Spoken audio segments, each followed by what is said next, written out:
Guys, grabe. May bayad pala talaga itong mga nag-riot or ng gulo, no? Dito po sa may rally. Kasi ito po yung balita sa News 5, sabi dito, 3,000, tingnan niyo yung yung naka-underline Sabi dito 3,000 umano ang binayad sa mga kanila upang lumahok. Kabilang umano dito ang mga kabataan nasa edad 11 na nirecruit sa Quiapo area. Oh my goodness, grabe no. Kaya alam niyo mga kababayan, para sa akin, matalino po yung nakaisip nito.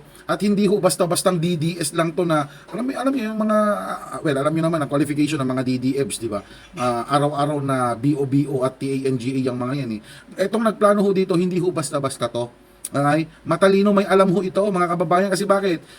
Nagbayad ng 3,000, kabataan ginamit niya. Di ba? Kasi mga kababayan, kapag yung mga tipong nasa tamang edad ho, ang sinuhulan o binayaran ng 3,000 para magrebelde, manggulo sa gobyerno, sa tingin nyo ho, papayag ho kaya etong mga nasa tamang edad? Hindi po. Kahit gawing 5,000 yan mga kababayan, malaking kaso ang kakaharapin mo kapag ang ikinaso sa iyo ay rebellion, 'di ba?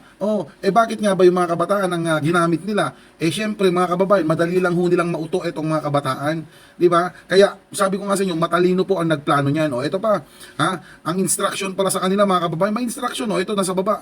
Ang instruction, kung kaya ninyong umabot ng palasyo, sunugin ninyo. Ganun lang. Grabe no. Talagang mga paka-violente talaga ng mga DDFs. Kayo ba naniniwala kayong hindi mga DDFs ang nagpakana nito?